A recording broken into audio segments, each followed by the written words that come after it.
Mga idol, paano kung isang gabi na lang, bigla kang matakot matulog dahil pakiramdam mo ay may kung anong umiikot sa labas ng bahay? At paano kung mismong si Mikoy ang nagsabing tila may kakaibang nangyayari sa kanilang lugar? Ano nga ba ang totoo? Tara, pag-usapan natin. Kumusta mga idol? Welcome back sa ating channel. Kung bago ka pa lang dito, huwag kalimutang mag-like, mag-subscribe, at i-click ang notification bell para lagi kang updated sa mga latest na balita at reaction videos. Mga idol, usap-usapan ngayon ang naging pahayag ni Mikoy tungkol sa mga kakaibang pangyayari sa kanilang lugar. Marami ang nagulat at nagtatanong kung totoo nga bang may banta sa kanyang kaligtasan, o isa lamang itong karaniwang kwento na lumaki dahil sa social media.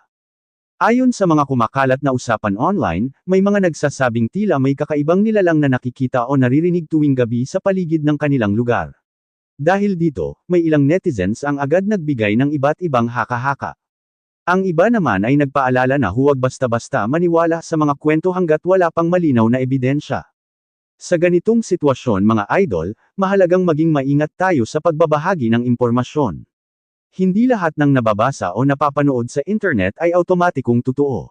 Bilang mga responsableng viewers, mas mabuting hintayin natin ang opisyal na pahayag mula kay Mikoy o sa mga taong malapit sa kanya bago tayo bumuo ng sariling conclusion. Gayunpaman, normal lamang na mag-alala ang kanyang mga supporters. Kilala si Mikoy bilang mabait at positibong tao kaya maraming nag-aalala sa kanyang kalagayan. Ang iba ay nag-aalay pa ng panalangin para sa kanyang kaligtasan at kapayapaan. May mga netizens din na nagsasabing maaaring may natural na paliwanag ang mga nararanasan nila sa gabi. Posible ring bunga ito ng takot, maling akala, o mga pangyayaring hindi pa lubos na nauunawaan. Kaya naman hindi tama na agad natin itong lagyan ng tiyak na kahulugan ng walang sapat na batayan. Anuman ang tunay na nangyari, ang pinakamahalaga ay manatiling ligtas si Mikoy at ang kanyang pamilya. Kung may tunay mang banta sa kanilang seguridad, sana ay maagapan ito ng mga kinauukulan at manatiling maayos ang kanilang kalagayan. Mga idol, tandaan natin na ang layunin ng video na ito ay magbahagi ng reaksyon at pagtalakay sa mga usaping pinag-uusapan online. Hindi natin ito ipinapakita bilang kumpirmadong katotohanan.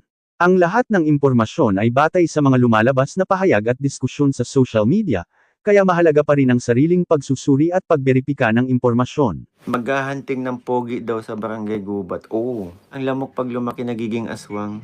Kasi parehong dugo ang sinisipsip. Hindi pa. Good evening, Mix. Lumiit na pisngi mo po. Para naman, nagpapapayat po talaga ako. Konti-unti lang. Hindi ko naman, kumakain pa rin tayo pero sinisipagan natin mag-workout. Kasi para maganda-ganda naman ang fit na, Ito, hi, Rana Kulais. Hello po, shoutout po. Maganda-ganda naman ang katawan natin pag pag naglapawan tayo. May tungaw na naman. Okay, hanapin ko. Ate Beb, shoutout. Pag-ibig, hello po. At Ate Melgo, hello, shoutout po. For tungaw, comment ka na lang ulit ng masako na kita. Panira ka.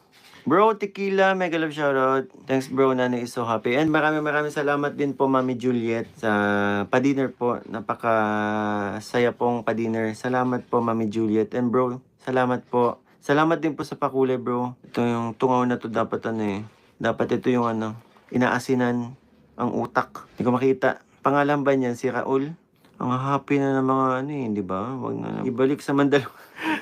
Alam niyo, tutuwa ako sa live na to. Si Alfonso, na. Sayang, wala si Papa Bully yan. Pag nakita niyo nag-comment, sako niyo na lang po sa mga natin dyan. Ngayon lang po. Kasi ayaw ko pong nagpapasa ako ng pero hindi ko makita eh. Bangan niyo na lang mag-comment ulit.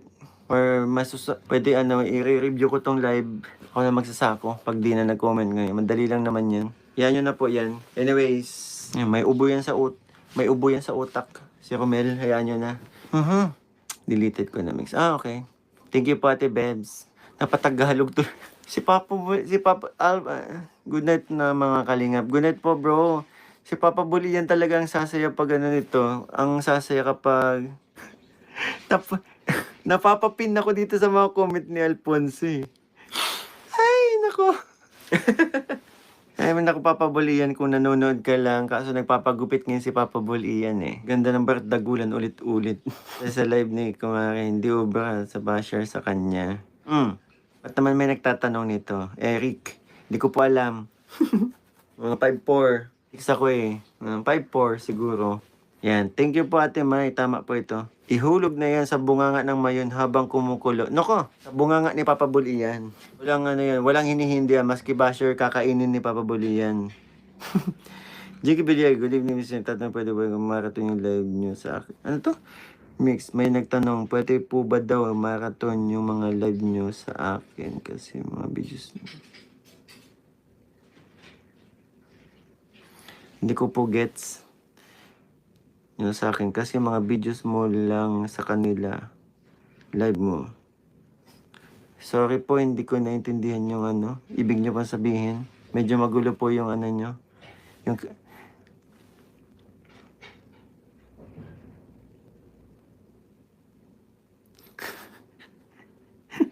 Cute din kayo ni Alfonso pag nagano.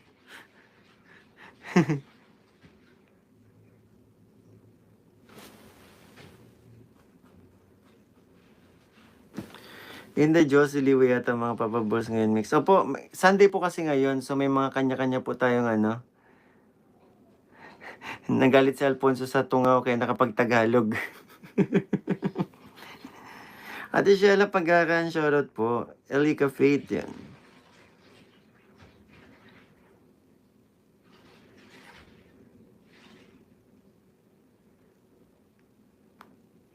Magandang aswang mahilig sa balot.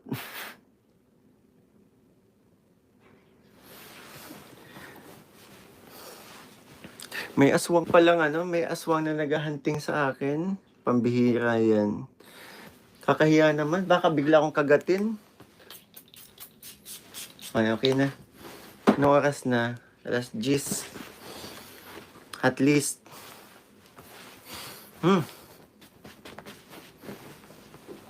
At least, ano, ready.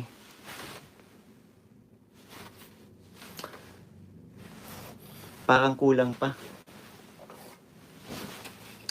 Ay, joke lang.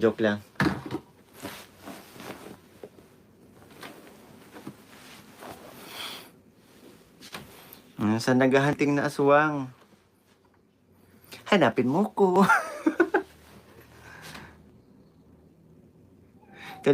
Sorry po. Naman kasi kayo eh. Talaga napapaano tuloy ako. Ano naman ang masasabi ninyo, mga idol? Sa tingin ba ninyo ay simpleng haka-haka lamang ito, o may mas malalim pang dahilan kung bakit ito naging usap-usapan? Ay comment ninyo ang inyong opinyon sa ibaba, basta panatilihin nating magalang at iwasan ang paninira. Maraming salamat sa inyong walang sawang suporta. Hanggang sa susunod nating reaction video, ito ang inyong ka-idol, ingat palagi at God bless.